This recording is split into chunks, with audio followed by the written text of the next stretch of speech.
So let's see what are the best Dota 2 HUDs.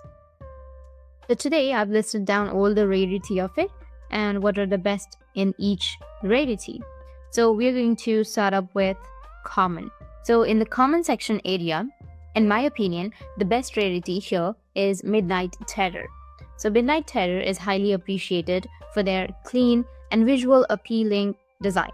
And the next one is we have uncommon. So in uncommon, we have a lot of HUDs. So here it was a little bit hard for me to choose because there's a lot of good ones. Here, Jungle Ruin, and then we have 3 Virtues, Thunder Spirit are some of the best, but I would like to go with the Winged Guardian. It features a majestic and clean aesthetic with celestial theme that stands out but remains functional. The layout is user-friendly and enhances the in-game experience without overwhelming the visuals, and it's often praised for its elegant and polished look among uncommon HUDs. And then we have the rare section. Here, the best one is the International 2021 HUD.